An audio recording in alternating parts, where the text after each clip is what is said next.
అవినాష్ చెప్పుమా. దగ్గరలో ఉన్న మెడ్ప్లస్కి వెళ్ళి మెడ్ప్లస్ బ్రాండ్ మెడిసిన్స్ అని అడిగి కొనుక్కునరా. అక్కడ 50 to 80% తగ్గింపుకు వస్తుంది. మీరు తీసుకునే అదే మందులు, అదే నాణ్యమైన మందులు, కానీ సగం ధరకే. మహారాష్ట్ర అసెంబ్లీ ఎన్నికల ఓట్ల లెక్కింపు దాదాపు చివరి దశకు చేరుకుంది. ప్రభుత్వ ఏర్పాటుకు కావాల్సిన మ్యాజిక్ ఫిగర్ను ఎన్డీఏ కూటమి దక్కించుకోవడంతో ఇప్పుడు సీఎం ఎవరు అనే దానిపై చర్చ జరుగుతోంది. మొదటి నుంచి మహాయుతి జోరు ప్రదర్శించింది. తొలి దశలో మహాకూటమి స్పష్టమైన మెజారిటీ సాధించింది. 288 స్థానాలకు గాను ప్రస్తుతం మహాయుతి అభ్యర్థులు దాదాపు 220 స్థానాల్లో ఆధిక్యంలో ఉన్నారు.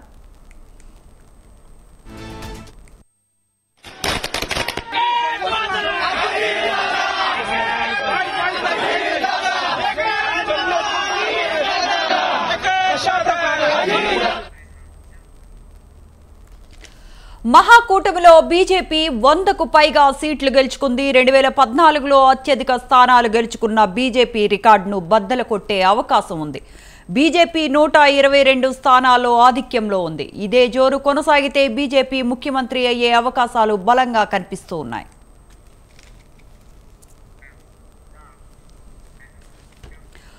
సీఎం ఏక్నాథ్ షిండే కోప్రి పచ్గడి అసెంబ్లీ స్థానం నుంచి విజయం సాధించారు. అటు మాజీ సీఎం బీజేపీ అభ్యర్థి దేవేంద్ర ఫడ్నవీస్, అజిత్ పవార్ వర్గం ఎన్సీపీ అధ్యక్షుడు అజిత్ పవార్ కూడా వారు పోటీ చేసిన అసెంబ్లీ స్థానాల్లో గెలిచారు. అధికార కూటమికే మరోసారి మరాఠీలు పట్టం కట్టడంతో సీఎం ఎవరనే దానిపై చర్చ మొదలైంది.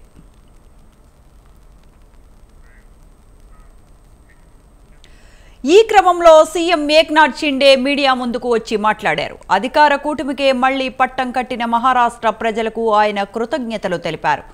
మళ్లీ సీఎం మీరే అవుతారా అన్న ప్రశ్నకు ఆయన సమాధానమిస్తూ కూటమిలోని 3 పార్టీలు నేతలు కూర్చొని సీఎం ఎవరనేది నిర్ణయిస్తామని చెప్పారు. यांचं देखील मनापासून अभिनंदन करतो. लाडक्या बहिणींनी मोठ्या प्रमाणावर मतदान केलं, लाडक्या भावांनी मतदान केलं, लाडक्या शेतकऱ्यांनी मतदान केलं आणि त्याचबरोबर लाडक्या माझ्या ज्येष्ठांनी मतदान केलं. समाजातल्या प्रत्येक घटकाने या ठिकाणी भरभरून महायुतीला मतदान केलं. गेले 2-2.5 वर्ष जे महायुतीने काम केलं त्या कामाची पोचपावती या निवडणुकीमध्ये जनतेने दिली आणि म्हणून महाराष्ट्रातल्या जनतेला मी पुन्हा एकदा त्यांच्या मनापासून आभार मानतो, त्यांना मनापासून धन्यवाद देतो की पूर्णपणे जे काम आम्ही केलं 2.5 वर्षामध्ये त्याचं मोजमाप, नोंद आणि त्याची कामाची पोचपावती या महाराष्ट्रातल्या जनतेने आम्हाला दिलेली आहे. माझ्या लाडक्या बहिणी यांचं देखील मनापासून अभिनंदन करतो. लाडक्या बहिणींनी मोठ्या प्रमाणावर मतदान केलं, लाडक्या भावांनी मतदान केलं, लाडक्या शेतकऱ्यांनी కాబోయే ముఖ్యమంత్రి బీజేపీ నుంచే వచ్చే సూచనలు కనిపిస్తూ ఉన్నాయి. ముఖ్యమంత్రి పదవిపై బీజేపీ నేత ఎమ్మెల్యే ప్రవీణ్ తాకరే స్పష్టమైన ప్రకటన చేశారు. దేవేంద్ర ఫడ్నవీస్ రాష్ట్రానికి ముఖ్యమంత్రి కావాలని కోరుకుంటున్నామని ప్రవీణ్ తాకరే అన్నారు. మహాకూటమిలో ముఖ్యమంత్రి పదవి విషయంలో నియోజకవర్గ పార్టీ నేతలు ఒక్కతాటిపై కూర్చొని నిర్ణయం తీసుకుంటారని ఇప్పటికే స్పష్టం చేశారు. मतदान वाढलेलं आहे, टक्केवारी वाढलेली आहे. आजपर्यंतचा अनुभव आहे की जेव्हा जेव्हा टक्केवारी वाढते त्याच भाजप आणि मित्र पक्षाला त्याचा फायदा होतो. त्यामुळे आम्हाला अपेक्षा आहे की त्याचा निश्चितपणे फायदा आम्हाला मिळेल आणि महाराष्ट्रात आमचं सरकार तयार होईल अशी मला अपेक्षा आहे. असं प्राथमिक दृष्ट्या दिसतंय, कारण आम्ही पण आता बूथचे जे सर्टिफिकेट्स गोळा केलेले आहेत तर मी जवळपास 25-30 मतदारसंघांमध्ये फोनवर बोललो तर त्यांचे प्राथमिक फीडबॅक आहे की महिलांची टक्केवारी वाढली आहे. महाराष्ट्रामध्ये मतदान वाढलेलं आहे, टक्केवारी वाढलेली आहे. మహాయుతి కూటమి అత్యధిక స్థానాల్లో ఆధిక్యంతో దూసుకుపోతోంది. మ్యాజిక్ ఫిగర్ 145 స్థానాలు దాటేసి 221 స్థానాల్లో ఆధిక్యంలో ఉంది. ఇందులో బీజేపీ 128 స్థానాల్లో ముందంజలో ఉంది. ప్రతిపక్ష మహావికాస్ అఘాడీ కూటమి కేవలం 52 స్థానాల్లో మాత్రమే ముందంజలో కొనసాగుతోంది.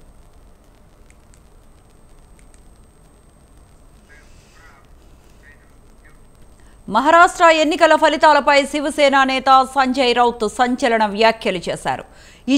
ఇది ప్రజా తీర్పు కాదన్నారు. ఈవీఎంలను ట్యాంపరింగ్ చేసి ఎన్డీఏ గెలుస్తోందని ఆరోపించారు. ఫలితాల సరళి చూస్తూ ఉంటే ఏదో తప్పు జరిగినట్లు అనిపిస్తోందని తెలిపారు. ఫలితాలతో ప్రజలు కూడా ఏకీభవించటం లేదని చెప్పారు.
మహారాష్ట్ర అసెంబ్లీ ఎన్నికల ఓట్ల లెక్కింపు దాదాపు చివరి దశకు చేరుకుంది. ప్రభుత్వ ఏర్పాటుకు కావలసిన మ్యాజిక్ ఫిగర్ను ఎన్డీఏ కూటమి దక్కించుకోవడంతో ఇప్పుడు సీఎంగా ఎవరుంటారు అనే దానిపై చర్చ జరుగుతోంది. మొదటి నుంచి మహాయుతి జోరు ప్రదర్శించింది. తొలి దశలో మహాకూటమి స్పష్టమైన మెజారిటీ సాధించింది.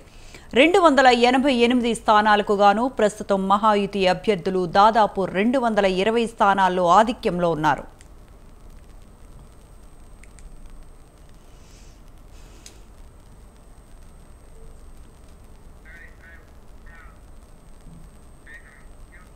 మహాకూటమిలో బీజేపీ 100కు పైగా సీట్లను గెలుచుకుంది. 2014లో అత్యధిక స్థానాలు గెలుచుకున్న బీజేపీ రికార్డును బద్దలు కొట్టే అవకాశం ఉంది.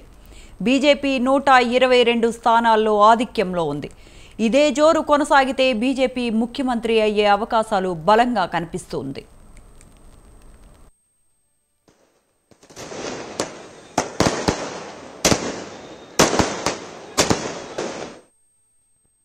సీఎం ఏక్నాథ్ షిండే కోప్రి పచ్పకడి అసెంబ్లీ స్థానం నుంచి విజయం సాధించారు.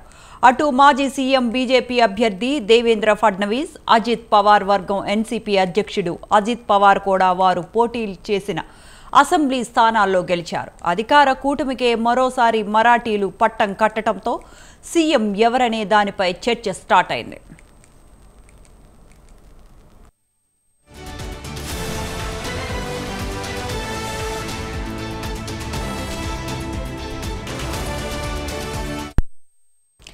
ఈ క్రమంలో సీఎం ఏక్నాథ్ షిండే మీడియా ముందుకు వచ్చి మాట్లాడారు. అధికార కూటమికే మళ్లీ పట్టం కట్టిన మహారాష్ట్ర ప్రజలకు ఆయన కృతజ్ఞతలు తెలిపారు. మళ్లీ సీఎం మీరే అవుతారా అన్న ప్రశ్నకు ఆయన సమాధానమిస్తూ కూటమిలో 3 పార్టీల నేతలు కూర్చొని సీఎం ఎవరనే దానిపై నిర్ణయం తీసుకుంటామని చెప్పారు.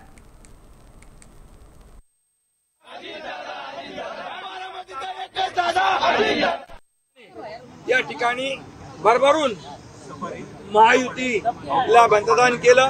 गेले 2-2.5 वर्ष जे महायुतीने काम केलं त्या कामाची पोचपावती या निवडणुकीमध्ये जनतेने दिली आणि म्हणून महाराष्ट्रातल्या जनतेला मी पुन्हा एकदा त्यांच्या मनापासून आभार मानतो, त्यांना मनापासून धन्यवाद देतो की पूर्णपणे जे काम आम्ही केलं 2.5 वर्षामध्ये त्याचं मोजमाप नोंद आणि त्याची कामाची पोचपावती या महाराष्ट्रातल्या जनतेने आम्हाला दिलेली आहे. माझ्या लाडक्या बहिणी